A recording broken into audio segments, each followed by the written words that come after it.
welcome to Sekou Style. This is your man Sekou Kesley. You already know, man, if you're new to this channel, you know what to do. Please just subscribe, man. And all my family, friends who are already following this channel, please comment, like the content. Let's make this, very interactive. Let's have some fun, right? As you always know, we try to do what? Entertain and educate at the same time, right? Enlightening through an entertainment form. So I'm gonna be silly a little bit, but nonetheless, we need to get down to the topic of the day. So what is the topic of the day? This one is a question. Why Europeans always get mad when Africans say, we don't need your help? Again, this is not only European, but the West generally. They get mad when Africans tell them we don't need your help. Why? This is the question. Why? Now, you're gonna learn today, all right? I have a couple of videos that we're gonna play from TikTok and all the other stuff, but we're gonna dive into the discussion. Now, why do the Europeans get mad? Why? Is it a force like when people tell you we don't need your help, should they be like, yeah, we need your help, please give me help. First and foremost, they are not really mad, but it's just like because the help is not genuine. So most of the time, the helps that they claim to give African countries, the help is not genuine. It just pretty much, they want to take advantage of Africa one way or the other, or the African leaders one way or the others. And when these guys see that, they're like, this is so clear, we're not gonna take this your opportunity, they get mad. They really do get mad, and they want to impose their will on these Africans now and say, no, you have to do it our way or the highway. Or they even smarter trick, they divide themselves and say, you have a choice. You could go with France, or you could go with Belgium, or you could go with England, or you could go with America. But these are the only people you have to play with. Right? So Africans are now realizing that this so-called help is not really help. So when Africans start saying, thank you for your help, we really appreciate it, but we prefer to go with, let's say, Russia or China. Oh, now all of a sudden, the hypocrisy starts. Oh, these other countries, they label the other countries that the Africans want to go with, they're human rights violators. They are doing this, they are bad. Oh, they're not so good. Now, all of a sudden, they become the savior. The savior mentality is still there. That's the same concept that led many Europeans to Africa to go save the Black Africans. And yet, when Africans are always saying, no, it's okay, we don't need your help, you guys still want to get into that savior complex. The European Union the other day had the audacity to go, on Uganda. And I love the way the Ugandan president responded, like, these little kids, why are you guys going voting on an issue that is within two African countries? Tanzania and Uganda agreed to have a pipeline that will supply Uganda with oil. And all of a sudden, now, Europeans don't like that idea. Oh, they all of a sudden environmental. Environmental?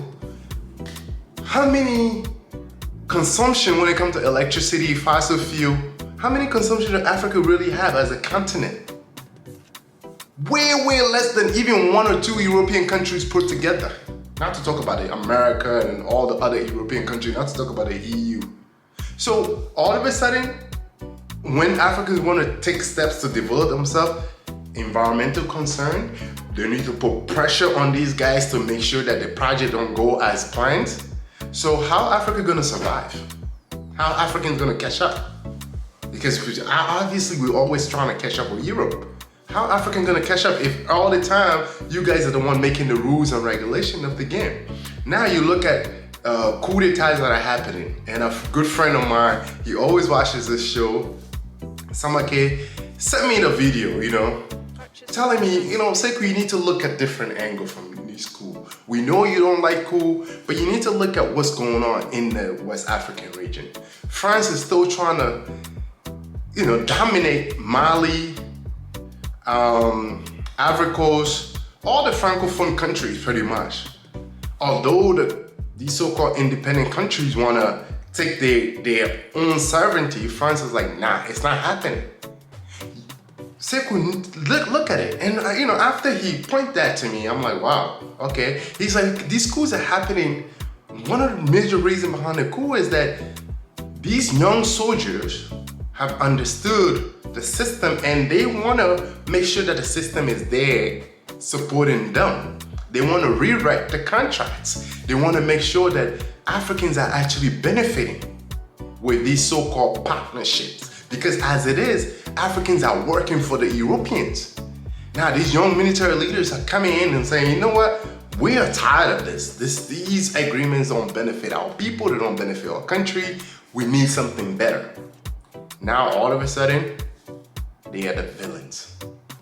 So you have to be careful when you're analyzing your situation. I looked at it, I was like, wow. He's like, we rather have a 50-50 relationship with Russia, although I still don't agree with the 50-50 relationship with Russia, but for the sake of argument, instead of sake of talking, he said, we'd rather have a 50-50 relationship with Russia than have a 20-80 or a 60-40 relationship with the French and the Americans.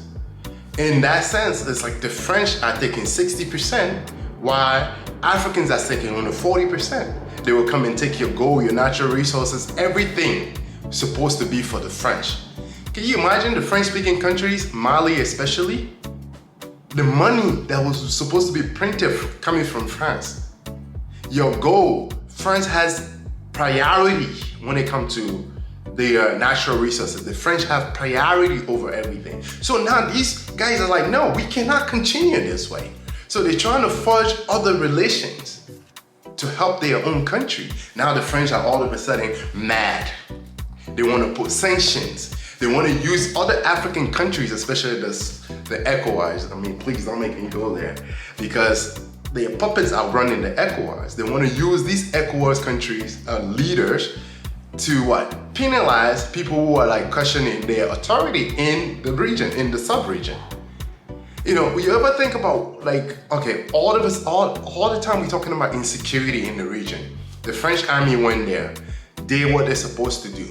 Maybe they saved some life, maybe, everything is still up in the air, but they couldn't solve the problem. If anything, the problem keeps getting worse and worse and worse to where we are today, especially in Mali.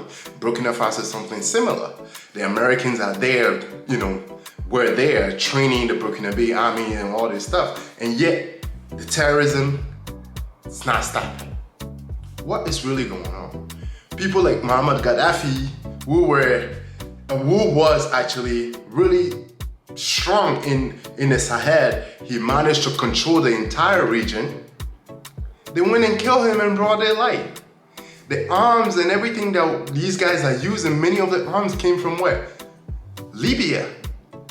Now the place has become pretty much, Libya is like a breeding ground for terrorist activity within the French, the Malian push these guys, they'll run back up, and then later on they'll come back down. But you see how the European help or the Western help, it's not really helping, it's just helping their interests. Now, to make even matter worse, they bring more of their army, their personnel, they bring everything back to Africa to kind of make it seem like we have boot on the ground. But boot on the ground for the African safety or for your own expansion of your empire. Because when the boot get on the ground, it's hard for them to leave. It's always the case, right? American soldiers go somewhere for peacekeeping purposes or anything else, it's really hard for them to leave. The French is the same concept, right? Now, I'm about to play this video, and this lady is talking about a tiny little country called Djibouti. And it's a very strategic country in the Horn of Africa. But this applies to almost the whole Africa, not only Djibouti, but like the whole of Africa. This is what's happening. America has slowly been expanding her military might within the continent. The French are trying to do the same thing. All of them, they all want to have a military presence in Africa. What about it? I don't know, strategically, they want to be in Africa. Is this to help the Africans? They would claim so. But when African says no, in Central Africa, when the African said, no, we want the Russian help, that become an issue. Now you see a documentary, how Russians are, doing this. And this is not, I'm not saying Russians are good, Europeans are bad, or it's the same thing. They are all doing the same thing, taking advantage of Africans, right? Now we need to talk about, when it comes to helping Africa, it should be a partnership that is a win-win situation. And this is why China comes in. China understands, they say a win-win. Although China still is not a win-win-win, but it's arguably one of the best partnerships that African countries have with China, because they have their own interior motive, of course, but it's not as aggressive as the Western countries make it seem. But now, to answer the question, why when Africans refuse European help, they get mad or they get personal. This is the reason. Because their help is not genuine, it's usually about their own financial interest, their security interest. Financial and security interest, two major reasons why they want to keep imposing their help on Africa. Because as soon as Africa knows how to help herself, and I'm using a very broad term here, Africa, we know there are 54 different countries within the continent. And as soon African countries, especially sub-Saharan African countries, put themselves together and refuse the help, they get a true independence. Now, when the true independence comes with equal footing, and that's why the Europeans don't want. So, in the name of helping, they will come and get everything that they want. Just listen to what this lady had to say about this. Military bases, more weapons, and more European meddling. What we call our strategic relationship isn't about human flourishing, it's about the EU's ambitions as a superpower. There's now a new great game in the Horn of Africa. Greater and lesser powers are pockmarking the place with military bases. France, the US, China, Germany, Japan, Italy, Saudi Arabia all have a presence in the tiny area of Djibouti alone. Mercenaries are swarming in from all quarters. The entire region is being militarised. War is in the air.